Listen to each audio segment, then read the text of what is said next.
Assalamualaikum warahmatullahi wabarakatuh.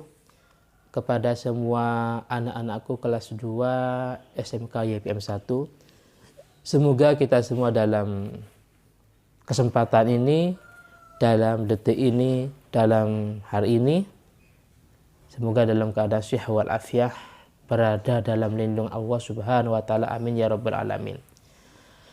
Pada kesempatan ini saya melanjutkan materi yang minggu kemarin.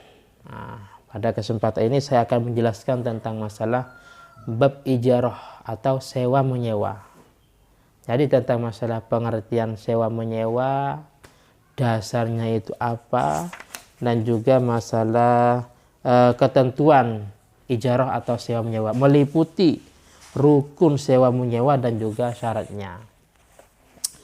Yang pertama masalah pengertian ijarah. Ijarah berasal dari bahasa Arab dan disebut juga ijar, yang artinya kata pertama berarti menunjukkan sebuah upah.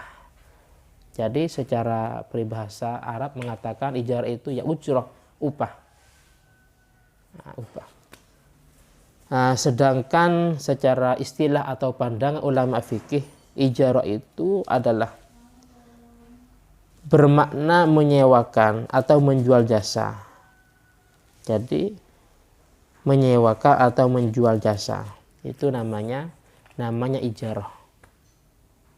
Contohnya kita ikut Gojek umpamanya, jadi kita dari pihak penumpang itu membeli jasa, sedangkan dari pihak Gojek menjual jasa, manfaat bukan bendanya, dengan ujrah, dengan ongkos yang maklum atau yang ditentukan, harus jelas. Jaraknya jelas, juga ongkosnya jelas, 10 atau mungkin 20.000 atau yang lainnya. Yang menjadi dasar tentang hukum ijarah itu ada 3. Yang pertama Al-Quran, yang kedua hadis, yang ketiga ijma'. Di dalam Al-Quran surah Al-Qisas ayat 26 sampai 27 dijelaskan. Bismillahirrahmanirrahim. Qalat ihdahuma ya abati istajirhu inna khaira man istajartal qawiyul amin. Qala inni uridu an unkihaka ihdabnatay hataini ala an ta'jurani samaniyah hijaj fa in atmamta ashran fa min indik. Qalat ihdahuma, salah satu dari putri Nabi Syu'aib berkata, ya abati, wahai ayahku, istajirhu, jadikanlah Nabi Musa sebagai pegawai untuk kita. Istajirhu, jadikanlah Nabi Musa sebagai pegawai untuk kita. Inna khaira man istajartal qawiyul amin, karena sesungguhnya sebaik-baik orang yang menjadi pegawai itu al-qawi, orang yang kuat, al-amin, orang yang dipercaya atau orang yang sangat jujur. Ayat selanjutnya ayat 27. Qala inni, Nabi Syu'aib menjawab permintaan putrinya tadi, inni uridu an unkihaka, saya akan ingin menikahkan engkau Musa dengan salah satu anakku ini. Jadi beliau meminta Nabi Musa untuk menikahi salah satu putrinya dengan ala antak juroni samani haja, untuk bekerja dengan waktu ya atau zaman selama 8 tahun. Nah, ini 8 tahun. Kalau memang fa'in atmamta asron famin indi, kalau memang engkau menyempurnakan sampai 10 tahun lah, itu yang lebih baik untukmu.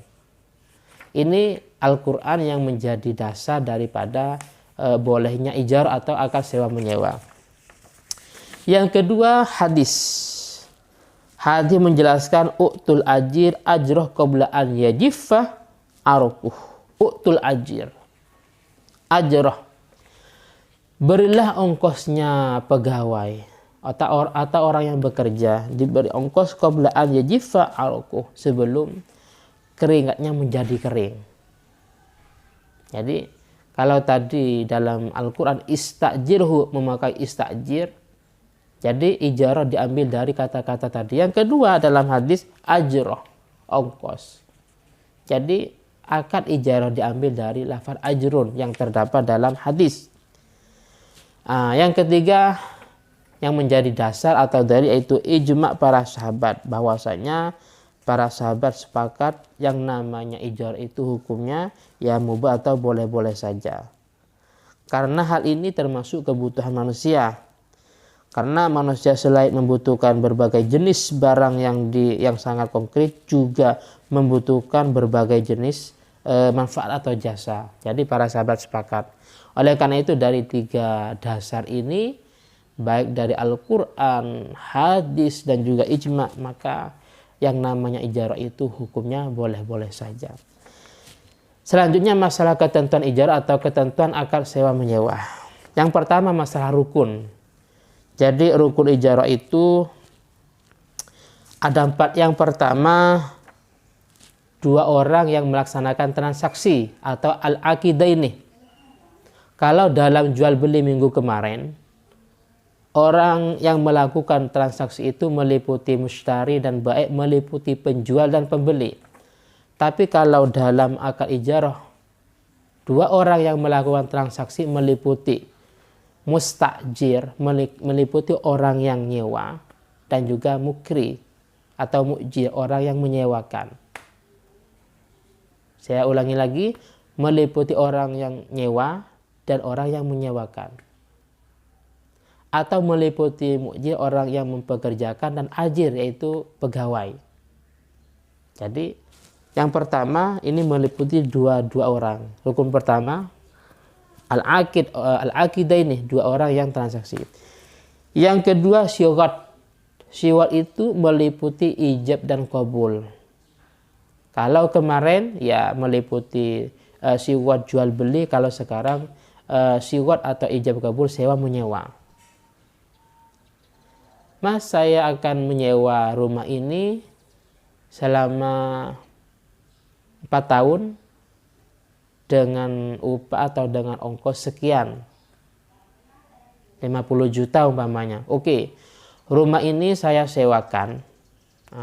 Rumah ini saya sewakan selama 4 tahun dengan upah 50 juta. Jadi harus jelas, waktunya harus jelas, masanya harus jelas, ongkosnya juga harus jelas. Kenapa kok harus jelas?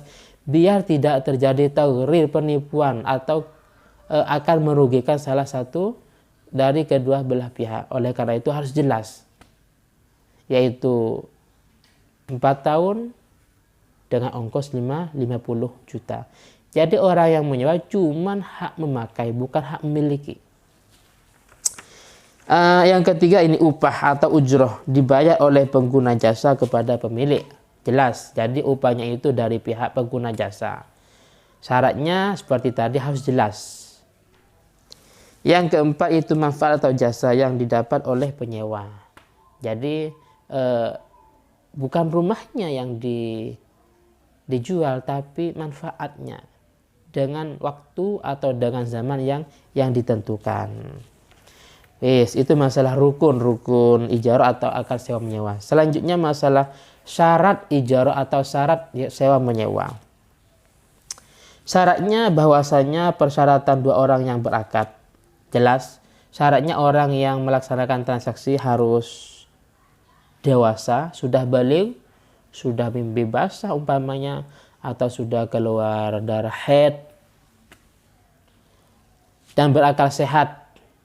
Jadi seperti transaksi yang lain, seperti transaksi jual beli, yaitu sudah baligh, sudah cukup umur, dan berakal sehat.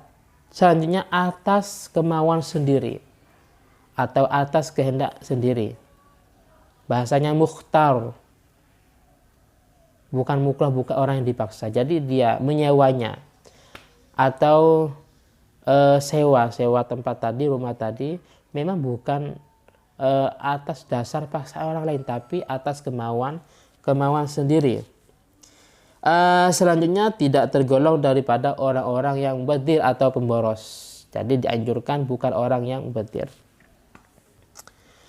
Selanjutnya persyaratan barang atau sesuatu yang ditransaksikan sebagai ijarah harus diketahui, harus maklum, jelas. Jadi seperti akad jual beli, barangnya harus diketahui. Ini juga sama, barangnya diketahui, juga waktunya, manfaatnya. Kalau rumah berarti untuk ditempati. Kalau kendaraan untuk ditunggangi. Jelas. Jadi diketahui jenisnya, kadarnya maupun ciri-cirinya. Persyaratan yang terkait dengan manfaat atau jasa berharga. Jadi istilah berharga itu dalam fikih bisa secara indera maupun secara syar'i. Yang tidak berharga mungkin seperti 1 biji kacang, 1 biji gandum, 1 biji kerikil umpamanya, itu tidak ada harganya. Kira-kira siapa yang mau memanfaatkan? Kalau dalam jual beli, siapa yang mau membeli 1 biji kerikil? Jadi harus yang bermanfaat. Jasa yang tidak berharga antara lain karena sedikitnya, seperti tadi, yaitu 1 biji kerikil, 1 biji gandum. Atau karena memang tidak ada manfaatnya. Memang tidak ada manfaatnya. Selanjutnya karena dilarang oleh agama. Seperti norma asusila. Jadi karena haram umpamanya seperti ijaratul autar, menyewa gitar itu nggak boleh. Alat musik tidak boleh. Kenapa? Karena dalam agama dilarang, muharramat. Makanya tidak sah. Terus manfaat dapat diperoleh penyewa, yaitu diketahui kadarnya berupa jangka waktu, jenis dan ukuran pekerjaan jasa. Seperti tadi waktunya jadi berapa bulan. Dan juga jenis dan ukuran pekerjaan jasa. Mungkin ini sekedar materi yang saya sampaikan dan kepada semua siswa kelas 2 SMK YPM 1. Adapun untuk tugasnya nanti dikerjakan dan sesuai dengan pertanyaan tugas yang saya tentukan. Adapun materinya ya seperti di dalam video ini. Dan dari saya pribadi, akhiran summa salamu alaikum warahmatullahi wabarakatuh.